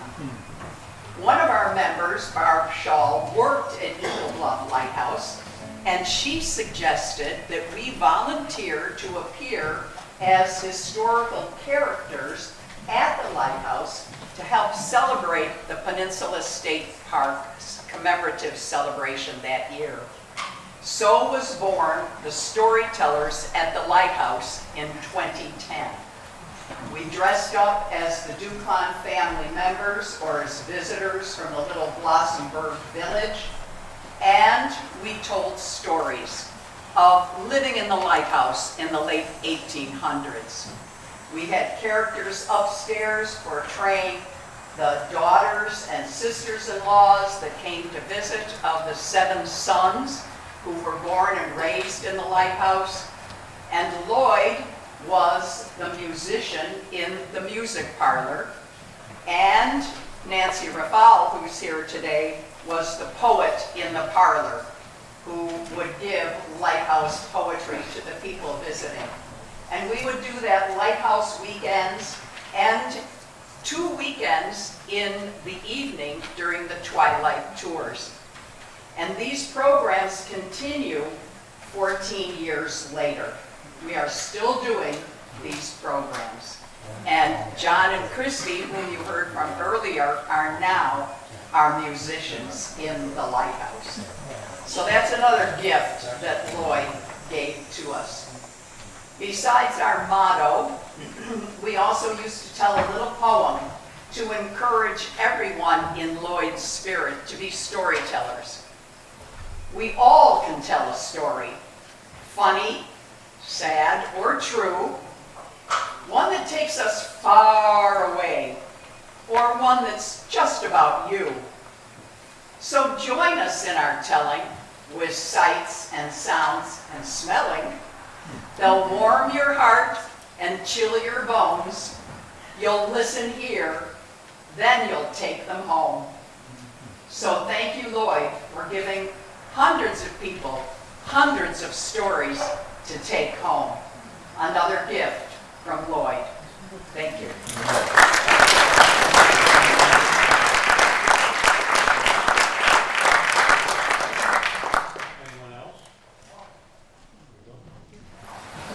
When I lived in Chicago, I was fighting in Indian neighborhood for fencing. I see my partner. Then I started had the idea of starting the folk country folk festival in 1980, and Sue and Lloyd were the biggest supporters. Thank you, Nancy. And Lloyd came occasionally to my home in Sicily, and he liked all the instruments. I had a collection of over 100 different instruments, from a plain piano to the smallest instrument. And this instrument plays only in one key. It's called ocarina. Ocarina means little goose in Italian, little goose. Lloyd always liked the smallest instrument. And F major, do into that.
My partner, from Chicago, Sasha Domenico, is my partner.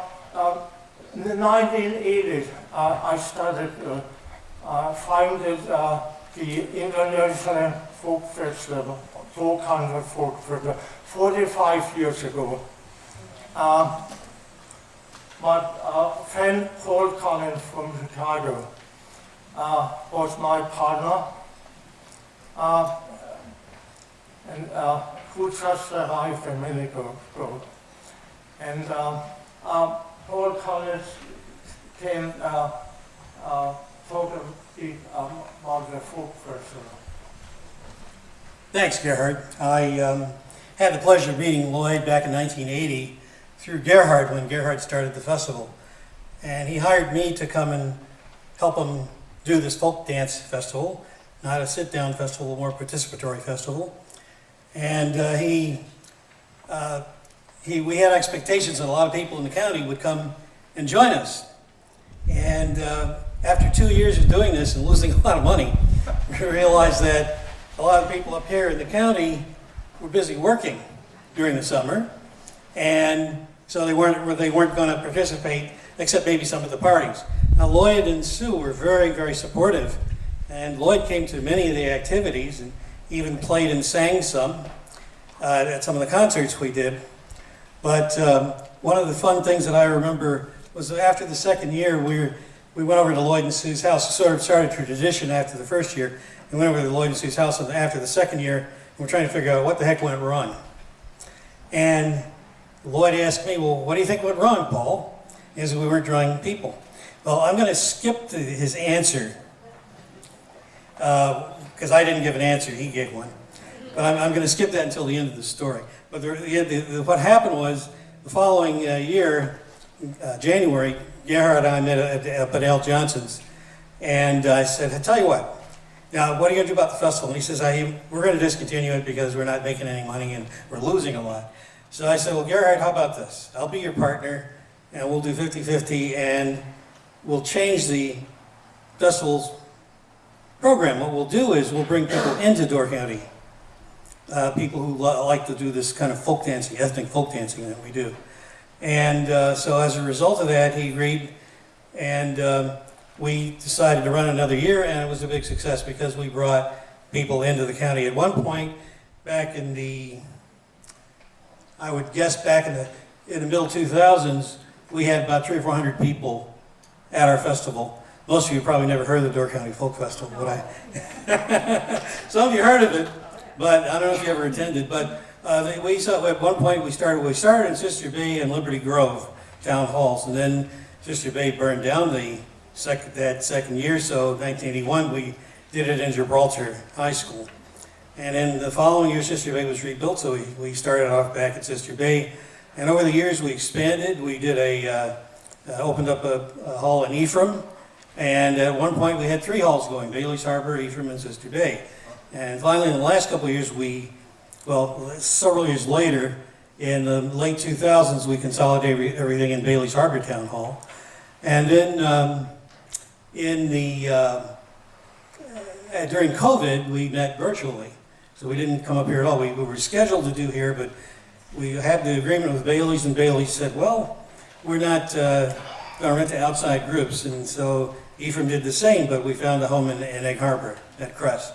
But what happened, I'm going to go back to the original discussion about how Lloyd kept giving us encouragement. Over the years, we put on fundraisers, GoFundMes, and Lloyd was always a donor in those GoFundMe programs. But let's going back to that second year, after the second year, Gerhard and I were over at Lloyd's with some of our festival people. Come on over here. And Lloyd said, well, what do you think, what do you got to do? What's the problem with this festival? And these are Lloyd's words, not mine. And he said, I know what Paul's thinking. That's me. He's thinking I got too many tight-ass honkies out here. we all reacted just as you did. We had a big laugh. And it was a big relief, comic relief for that meeting. And that sort of encouraged me to think about, well, what can we do to make this better? And thanks to Gerhard, we continued the festival, and we just had a really great one last month in Crest Pavilion for the second year in a row in Crest. So, Gerhard, thank you.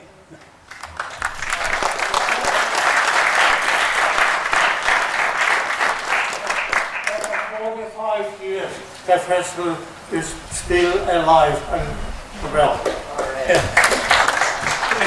We don't have as many people, and as I said, we used to have 3 halls going at one time. But, it's doing well, and thanks to Lloyd and his encouragement for us to keep going, and again, his financial support over the years he contributed, that was really great. Thank you.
I miss the old hymns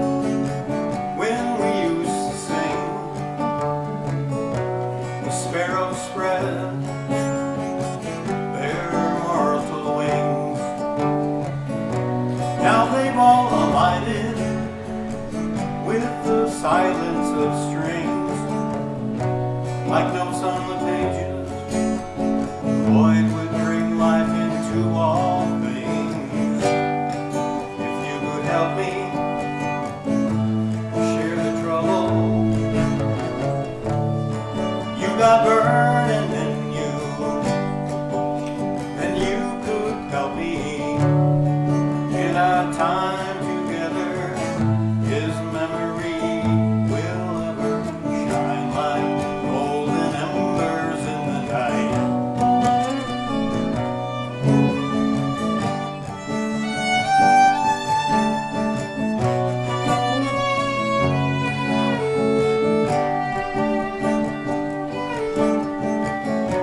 Just like an old friend, kinder than expected.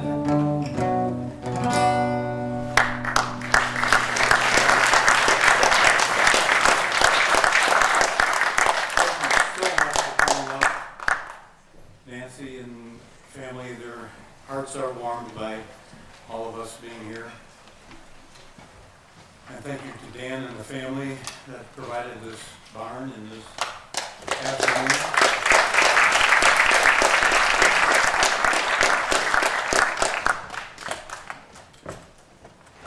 So we'll all go home with memories of today, memories of Lloyd. And we love you all. Oh yeah, and there's food galore. There's plenty of food for us to have a little luncheon afterwards and continue sharing the afternoon with each other. Thanks again.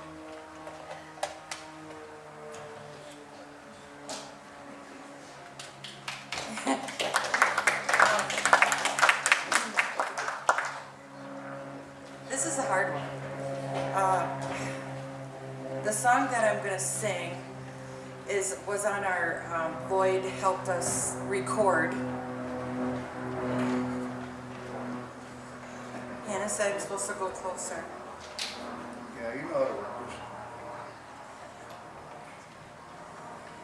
Anyway. Pretend you're yelling at me. That'd be fun.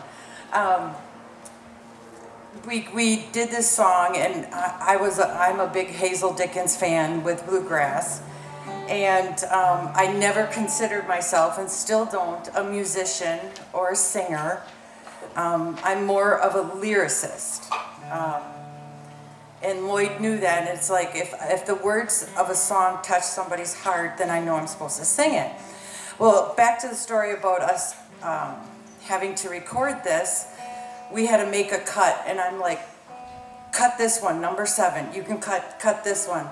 Ooh. And Lloyd said, no, no, no. He was very adamant that this song needs to be on our, whatever you call it, I'm not a musician, album, whatever you want to call it, CD. And it has become one of the most requested songs that we usually get. And I'm going to try and get through this, and bear with me, please. And if anybody doesn't know me, I'm Terry Ross, my husband Dan, our daughter Erin, and it's because of Lloyd that we have this place.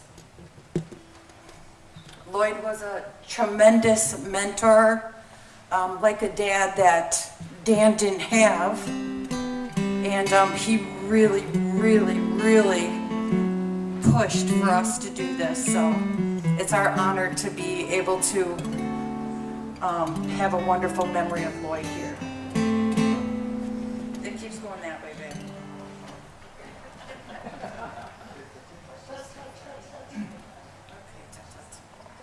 Okay.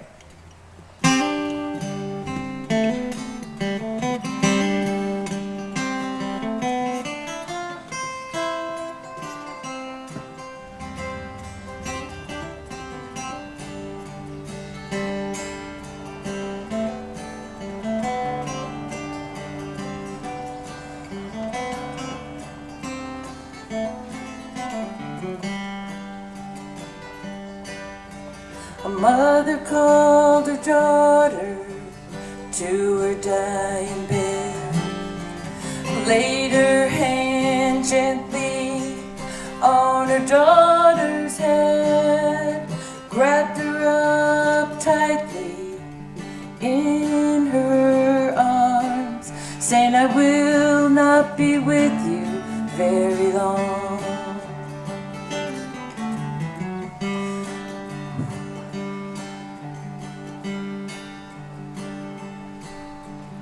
Daughter, God is soon gonna carry me home.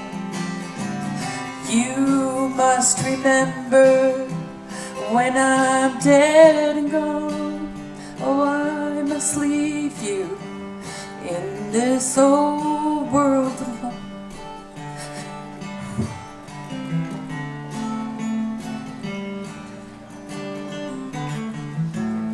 By and by, I'm gonna see the King. By and by, I'm gonna see the King. By and by, I'm gonna see the King. Lord, I don't mind dying a child. You might do things you don't consider no harm. God in heaven knows when you've done wrong. You better let dancing and card parties all go by.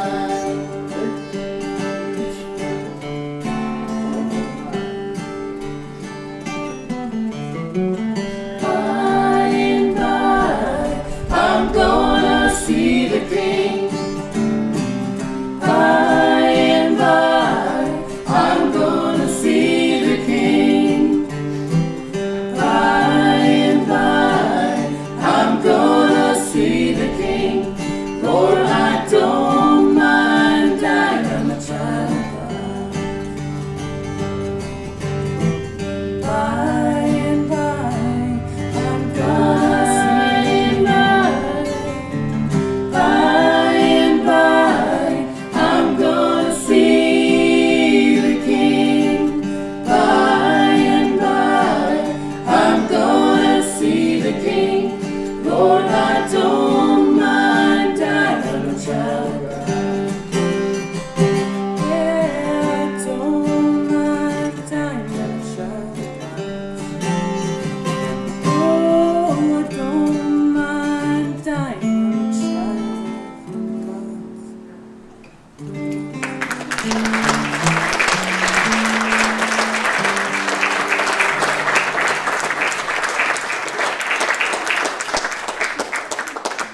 Terry's mother passed away a week ago. So that is a little hard to sing. I want to thank you all for coming and sharing memories of Lloyd. He was an incredible person. Right at the end, the last time I saw him in the home, Nancy said, I'm going to leave you two be and let you guys talk. And she wandered back to the room, and Lloyd started crying. He said, why am I here? Why am I still here? You know? I said, well, I believe that God has still has something for you to do. And when you get done with that, then he'll let you go home. And he said, well, he was talking with the nurses. The nurses would come in and talk with him, and he would tell them all about God and all about Jesus. And I believe that there was a couple nurses there that actually came to Christ because of him. So,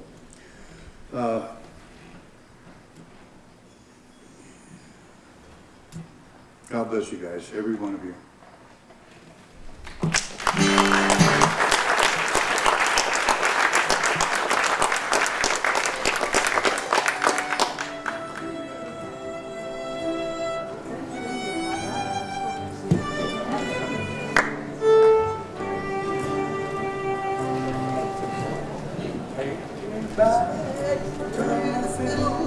Sang the song.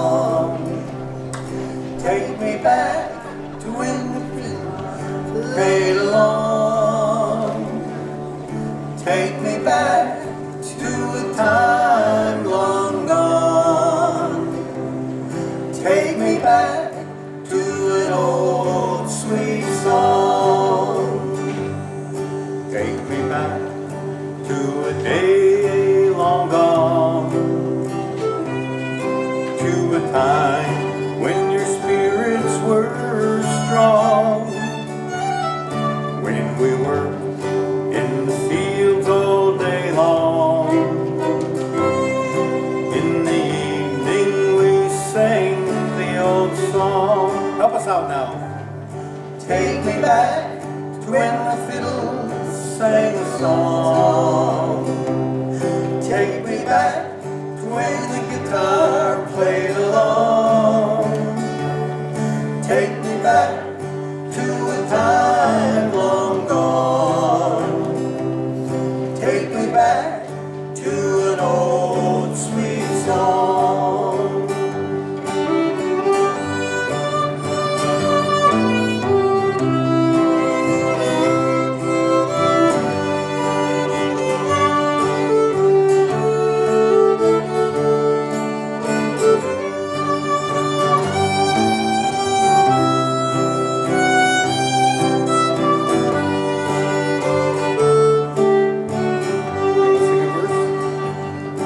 Take me back to a time in my youth when the hard day's work spoke the truth, when the family worked hand in hand to toil and tame the land. Help us out now. Take me back to the day sang a song.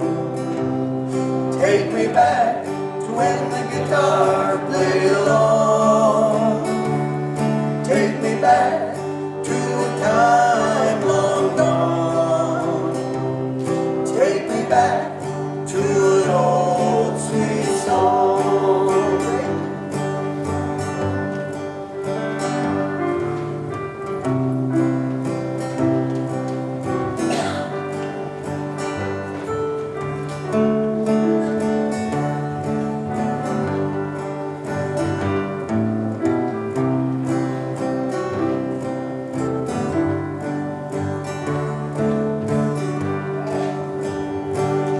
Take me back when the family stayed true, and together we saw all things through. In a time where we knew no fears, let me remember the joys and the tears. Take me back to when the fiddle sang a song. Take me back to when the guitar played along. Take me back to the time long gone. Take me back to an old sweet song. Want to do another break?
73 years old. We've got these young folks that want to drag me across the country with my guitar, singing to old folks in nursing homes. Am I up to a project like that? I don't think so.